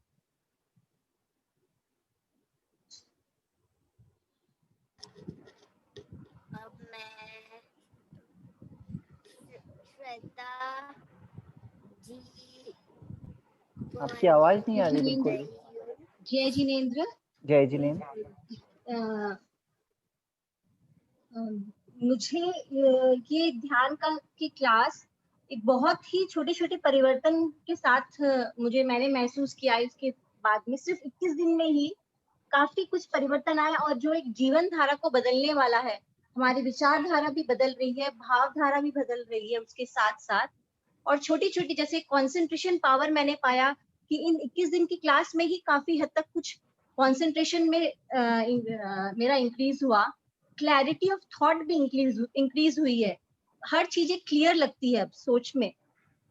प्लस रिलेशंस मेंटेन करने के लिए और स्वभाव में तो है ही, और एक एक शब्द जब आप बोलते हैं ध्यान कराते वक्त शीतल भैया, तब उनका भाव इतना ऐसा लगता है हमारे पूरे स्वभाव में वो परिवर्तित हो रहा है, और उसका असर भी हो रहा है। एक एक शब्द का असर होता है जब ध्यान करते हैं, तो इतना शांति और इतना अच्छा लगता है। और वो अनुभव हमारे फिजिकल और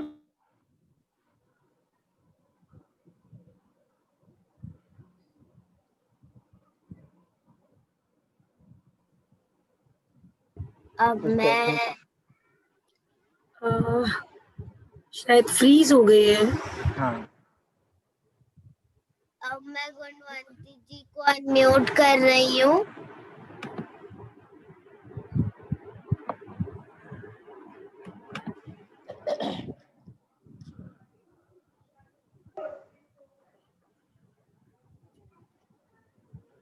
गुणवंती जी, आपको अपने आप को अनम्यूट करना पड़ेगा वहां से।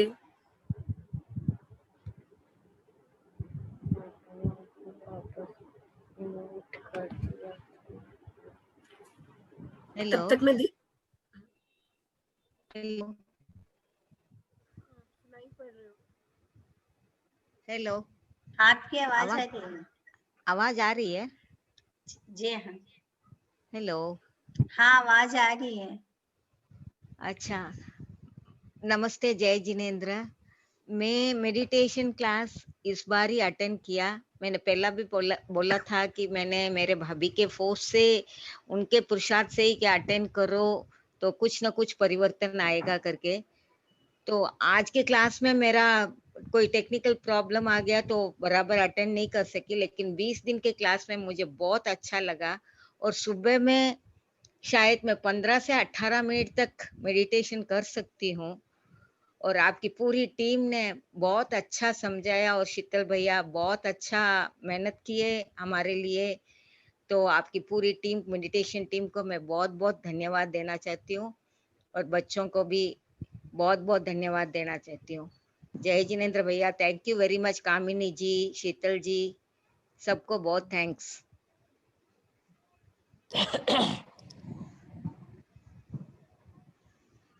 पाली जी को अनम्यूट कर रही हूँ।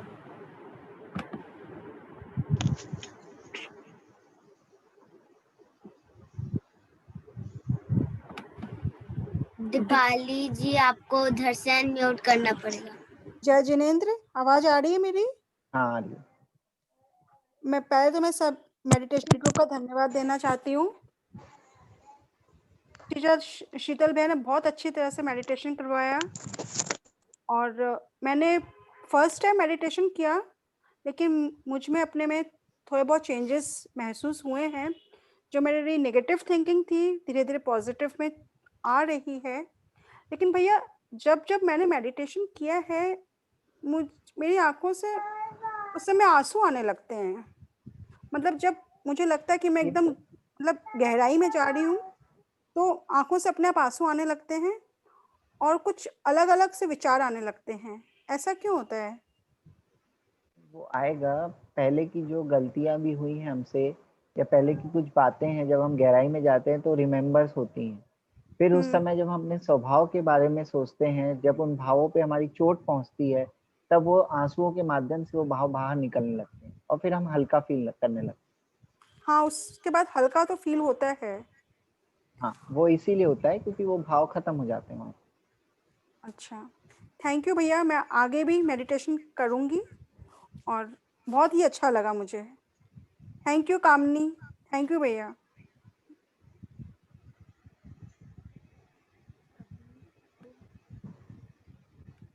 नाम नहीं है किसी का प्लस से मोबाइल पे। हाँ, हेलो, आवाज आ रही है? हाँ बोलिए।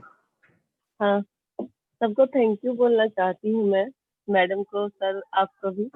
मेडिटेशन करके तो मुझे बहुत अच्छा लगा और एनर्जी लेवल भी बहुत ज्यादा बढ़ा है। मैं रेकी हीलर भी हूँ, तो रेकी में होता है कि हाथ में वाइब्रेशन और फील होता है। पता नहीं आप लोग रेकी जानते हैं या नहीं? हाँ होता है। लेकिन अब इस मेडिटेशन में मुझे हाथों में काफी एनर्जी फील होने लगा। पहले मतलब मैं सर से जहाँ से रेकी सीखी हूँ उनको मैं बार बार कहती थी, सर आप बोलते हैं ऐसा फील होता है कि मतलब कितनी एनर्जी है हमारे हाथों में, तो वो मुझे फील पहले नहीं हो रहा था। लेकिन अब ये मेडिटेशन करने पे मुझे, जब भी मैं बैठती हूँ या रेकी वाला मेडिटेशन या ये मेडिटेशन, तो मुझे काफी एनर्जी पता फील होता है कि हाँ मेरे हाथों से एनर्जी फ्लो हो रहा है। अब एक चीज और आपको समझ में आ जाएगी।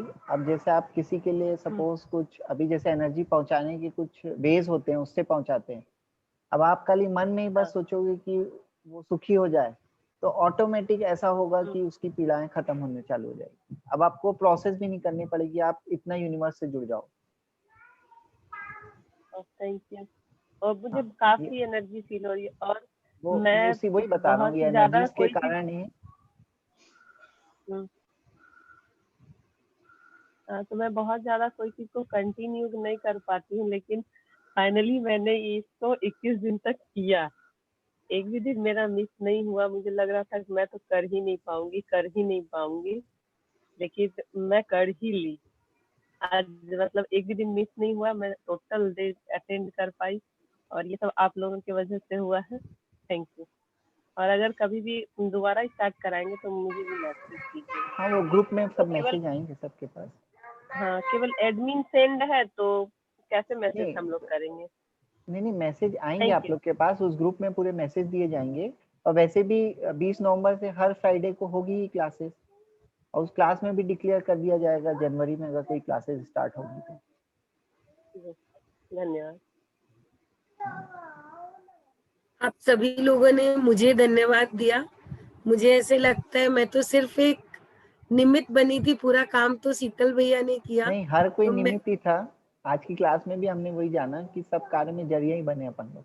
बस आप सब लोग जीवन भर अब ध्यान से जुड़े और हमेशा आगे बढ़ते रहे ध्यान के प्रति, दिन प्रतिदिन। यही हमारे जीवन, मतलब हम लोग का लक्ष्य तभी पूरा होगा जब आप लोग के जीवन में आदत हो जाएगी ध्यान की। मैंने कई बार पहले भी यही बात बोली और मैं शीतल को बहुत बहुत धन्यवाद देना चाहती हूँ। हमारी दोस्ती 4 सालों की है, हम दोनों के बच्चे साथ में पढ़ते हैं और क्लास 1 से, लेकिन इसने इतना, मतलब मुझसे ज्यादा लोगों को इसने कॉल किया और जोड़ा। मतलब मैं सबके सामने तहे दिल से इसकी बहुत धन्यवाद हूँ। मतलब मैं कई बार मैं अग्रेसिव हो जाती हूँ, कई बार मैं गुस्सा कर देती हूँ, पर ये हमेशा इतना समभाव रहता है। हाँ भाभी, हाँ भाभी, ठीक है आप, मतलब इतना समभाव बहुत कम लोगों में देखने को मिलता है। जबकि ये ज्वाइंट फैमिली में है, फिर भी इसने इतना समय निकाल के सबको जोड़ने का जो प्रयास किया, मतलब सच में मैं दिल से सभी के लिए बहुत, सभी को बहुत बहुत धन्यवाद देती हूँ और बहुत साधुवाद देती हूँ।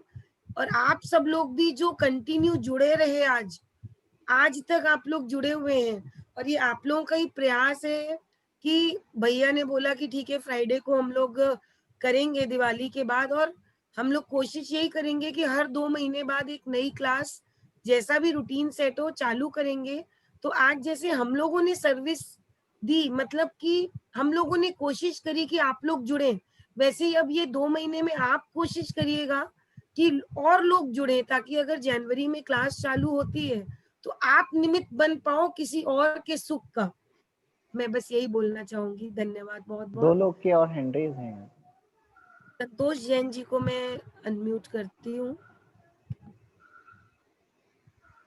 जय जिनेंद्र। जय जिनेंद्र। एक्चुअली पिछले 5-6 दिन मैंने क्लास अटेंड नहीं की थी किसी कारण से, पर मैंने जितने दिन भी मैंने क्लास अटेंड की उससे मुझे ये फर्क आया कि काफी दिनों से मुझे नींद की तकलीफ हो रही थी, वो ठीक हुई।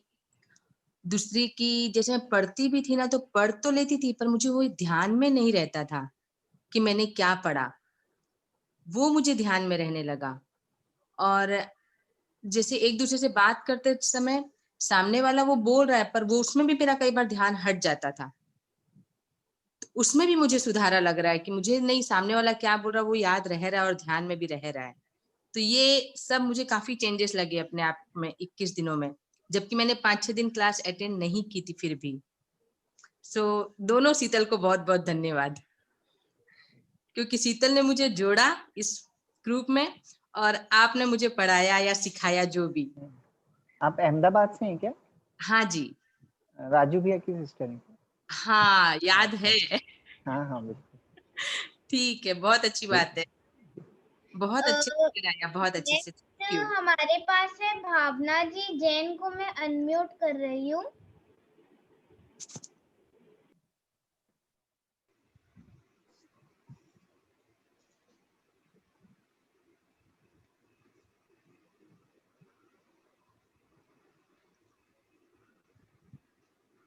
आवाज आ रही है मेरी? हाँ आ रही। जी जय जिनेंद्र भैया, कामिनी जी, शीतल जी, सबको जय जिनेंद्र। जय। आपकी ये क्लास मुझे बहुत अच्छी लगी। जब मैं कोविड से जस्ट निकली थी, 14 दिन हुए थे और मैं अंदर थी, तो मुझे ऐसा लगता था कि सही में लाइफ में कुछ भी नहीं है, अपन क्या करते हैं क्या नहीं करते हैं ये सब ऐसे ही रह जाता है। मतलब वो 8-10 दिन मुझे ऐसा लगा कि पता नहीं मैं रहूंगी या नहीं रहूंगी, नहीं पता। और जस्ट निकलने के 4-5 दिन के बाद ये क्लास स्टार्ट हुई और मेरी मासी ने मुझे किया कि एक बार ये क्लास अटेंड कर, और मुझे ऐसा था कि कुछ चेंजेस चाहिए। अब बहुत दिन तक ऐसे ही रह गए, अब चाहिए कुछ कि अपने लिए कुछ करें। तो बहुत बहुत धन्यवाद है आप लोग को सबको। और मैं अपनी मासी को भी बहुत थैंक्स देना चाहती हूँ कि उन्होंने मुझे इसमें जोड़ा। बोले एक बार तो ट्राई करके देख। मैं बोली मासी मैं नहीं बैठ सकती हूँ कुछ करने के लिए, तो बोले कुछ तो कर, तो कुछ नहीं होता, तेरे को चेंजेस करना है तो तेरे को कुछ करना पड़ेगा, तब तू कुछ कर सकेगी। तो फिर मैं एक दिन अटेंड करी तो मुझे नींद बहुत आई। फिर मैं बीच में एक दिन बोली भी थी आपको कि मुझे नींद बहुत आती है, पता नहीं नींद आती है। सब मेरे को बोले नींद आती है फिर क्या मतलब मेडिटेशन करने का, सो तो जाती है ऐसा। फिर भी मैं चलो 4-5 दिन तक अटेंड की, देखती हूँ नींद नहीं आएगी नहीं आएगी, फिर भी मुझे ऐसा लगा शायद कि मुझे नींद आ रही है। फिर अब इतने दिन से अटेंड करने के बाद मुझे अपने नेचर में भी चेंजेस लगने लगे। जस्ट 2-3 दिन ही अटेंड की थी क्लास, तो इतना गुस्सा आता था मुझे, जब बच्चे भी कुछ बोल रहे हैं, हस्बैंड कुछ बोल रहे हैं, तो बिल्कुल सहन नहीं होता था, किसी की भी शब्द अच्छे नहीं लगते थे मुझे। और ये मेडिटेशन के ही थ्रू ऐसा लग रहा है कि मुझे अंदर इतनी शांति आ गई अपने आप से। मैंने ये शीतल भाभी से पहले भी बात की थी, शीतल दीदी से, कि मुझे ऐसा लग रहा है, तो बोले आप बोलो। मैं बोलूं कैसे, थोड़ा ऑफर्ड लग रहा था, कैसे बोले आप बोलोगे तो दूसरे भी प्रेरित होंगे इस चीज से। तो आज हिम्मत करके बोल पाई हूँ। थैंक यू अपनी सबको। जैसे, सब आपके जैसे ही, हम लोग सभी लोग एक जैसे ही हैं। अरे बट ऐसा लग रहा था क्या बोलूं कैसे बोलूं, कुछ समझ नहीं आ रहा था। मैंने कहा भी शीतल जी से कि मैं कैसे बोलूं, तो बोले बोलो आप, कुछ नहीं लगेगा आपको, बोलो आप। वो बहुत अच्छा लगा। लेकिन आप लोग की क्लास मतलब इतने क्लियरिटी से, इतने अच्छे से बताया भैया ने। और उन्होंने जो एक चीज वो मेरे को बहुत ज्यादा वो करती, जैसे प्रकृति को अपन जैसा मतलब देंगे, वो उससे 2 बढ़ा के अपने को देगी, मतलब ये चीज। और ऐसा मतलब ऐसा लगने लग गया है कि सही में ऐसा होता है। अगर अपन किसी को पॉजिटिविटी देंगे तो अपने आप अपने को पॉजिटिविटी आएगी। अगर अपन किसी से रूडली नेग्लेक्टली बात करेंगे तो वैसे ही अपने को मिलता है। ये चीज तो मतलब अब एकदम ऐसे महसूस होने लग गया, बिल्कुल सही है ये चीज है। Thank you. बहुत बहुत धन्यवाद भैया, दीदी, आपको, कामिनी जी, शीतल जी, सबको बहुत बहुत धन्यवाद। देखो भावना, तुमने बहुत अच्छा बोल दिया ना, बहुत अच्छा बोली तुमने। और ऐसे ही प्रयास आगे करना। ये शीतल भाभी के कारण ही मैंने भी ये क्लास चालू करी थी। अरे आप जाते और नहीं, वो तो आपका बहुत तहे दिल से धन्यवाद कि आपने हमको हाँ बोल दी। अब मैं भाग्यश्री जी को अनम्यूट कर रही हूँ।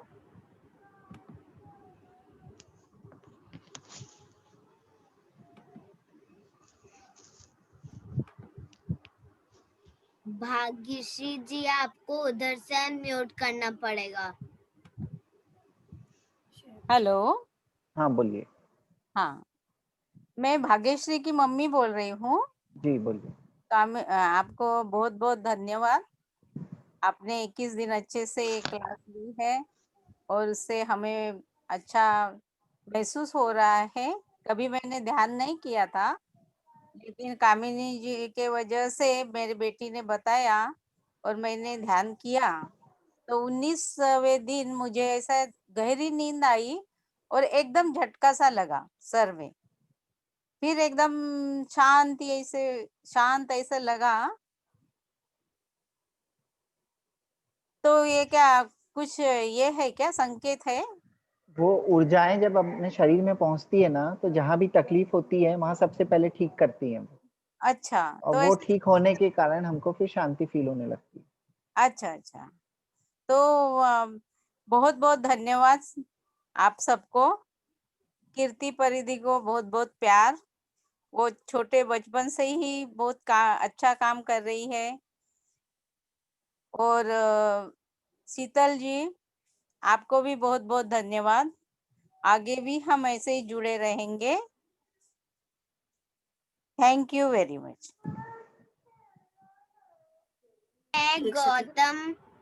अब मैं गौतम जी को अनम्यूट कर रही हूँ।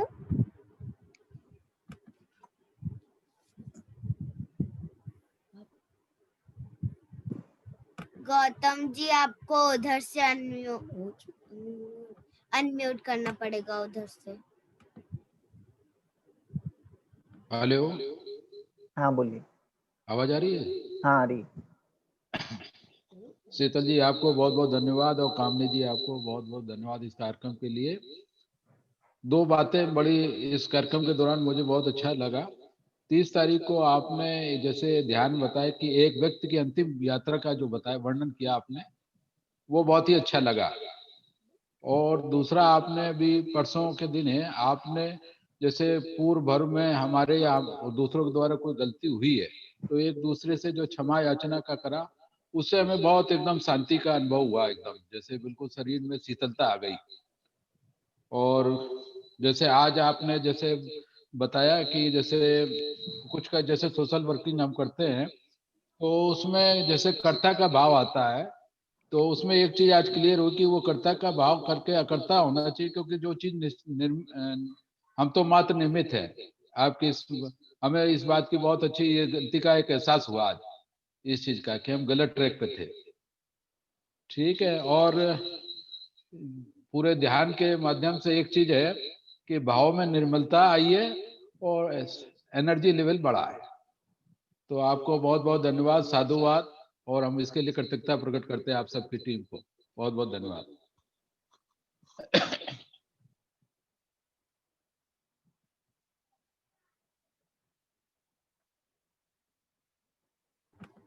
अब मैं माधुरी जी को अनम्यूट कर रही हूँ। थैंक यू भाभी, कामिनी भाभी जी, बहुत बहुत धन्यवाद। मैंने जीवन में पहली बार मेडिटेशन किया, बहुत अच्छा एक्सपीरियंस रहा। Thank you so much.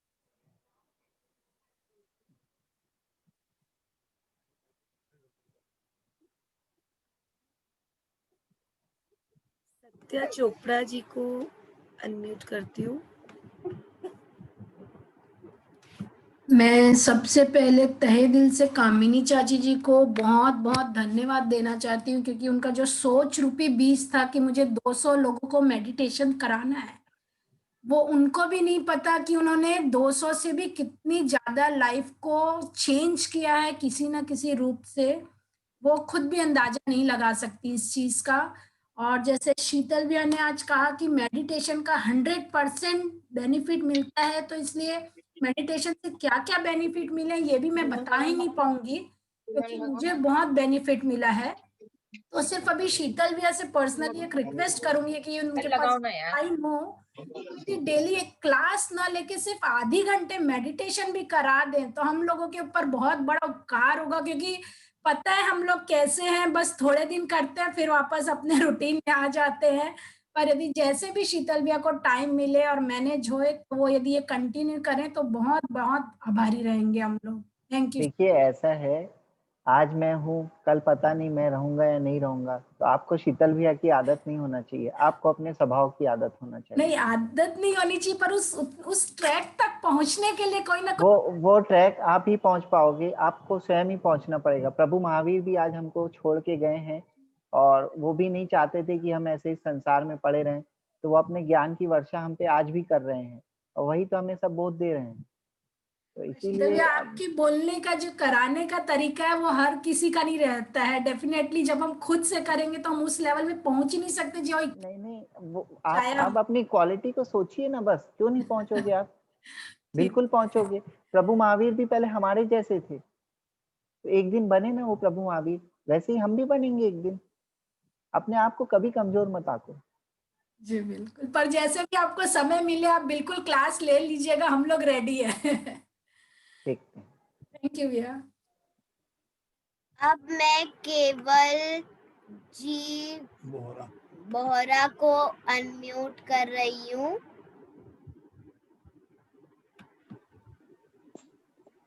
जय जिनेन। जय जिनेन। जय जिनेन, मेरी आवाज आ रही है आप तक? हाँ आ रही है जी। जय जिनेन। सबसे पहले तो आपका मैं बहुत बहुत धन्यवाद करती हूँ, है ना। मैं उनकी मिसेस बोल रही हूँ और मैं पहली बार ही मेडिटेशन हम किए हैं साथ में, बहुत अच्छा रहा। एक ये एक्सपीरियंस मिला कि धर्म को हमने बहुत सुना है, बहुत व्याख्यान के जरिए सुना है, हर चीज के जरिए सुना, लेकिन जो फील हमने किया अभी 21 दिनों में हमेशा हमको याद रहेगा। बहुत अच्छा लगा, एक फीलिंग आई अंदर में, क्या अच्छा है क्या बुरा है, कैसे संभाव में जीना है, कैसे रहना है, कैसे अपनी सोच को बनाना है, ये बहुत अच्छा लगा। ये मेरे हस्बैंड। जय जिनेन सीता भैया, आपका ये क्लास बहुत ही प्रेरणादायक रहा और मैं कभी ध्यान के बारे में मेरी कोई जानकारी नहीं थी और शीतल दीदी ने मेरे को इसमें जोड़ा और मेरे को उनको बहुत बहुत धन्यवाद प्रेषित कर रहा हूँ। और लगा कि आज पहली बार अपने इतने प्रवचन सुनने के बाद हम अकर्ता भाव में कैसे जिए, और हर चीज में हमारे मन में एक विचार आता था कि हम जो कर रहे हैं वो हम ही खुद ही कर रहे हैं, लेकिन आज हमको ये महसूस हुआ कि हम अकर्ता भाव को अपने जीवन में सार्थक करें। इन्हीं बातों के साथ मैं आपको बहुत बहुत धन्यवाद, पूरी टीम को आपको पूरी टीम को भी धन्यवाद।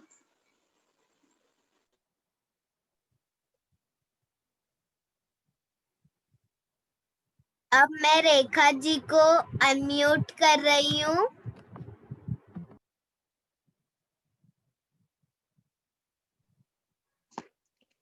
जय जिनेंद्र भैया, जय। मेरी आवाज आ रही है? हाँ आ रही है। सबसे पहले तो शीतल रामपुरिया जी को बहुत बहुत धन्यवाद। वो मेरी बहुत अच्छी फ्रेंड है।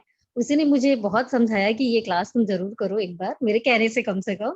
फिर मैं पहली बार ध्यान से जुड़ी हूँ और मेरे को बहुत अच्छा लगा ये करने में क्लास को। और खासकर आपका समझाने का तरीका बहुत अच्छा लगा कि कसायों में हमें कैसे विजय मतलब प्राप्त कर सकते हैं। क्रोध आए तो सबसे पहले अपने में क्षमा भाव का गुण अपने आप ही आ रहा है, तो मेरा क्रोध में भी बहुत मतलब मैं शांत कर पाई इस चीज को। मेरे को बहुत अच्छा लगा ये क्लास, मैं फर्स्ट टाइम की हूँ। कामनी भाभी को भी बहुत बहुत धन्यवाद, और दोनों बच्चों ने भी बहुत अच्छा काम किया। आपके ग्रुप को बहुत बहुत धन्यवाद।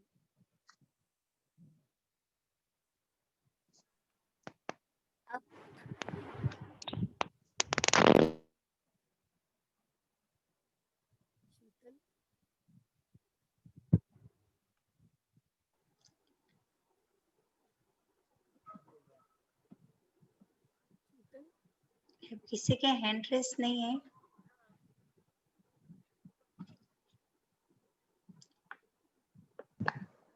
तो इस कार्यक्रम की समाप्ति की घोषणा करूं? आज के इस कार्यक्रम की समाप्ति की घोषणा करती हूँ। जय हिंद। पुनः मिलते हैं 20 नवंबर को, फ्राइडे को 9 बजे 9 o'clock को। जय हिंद। Good night.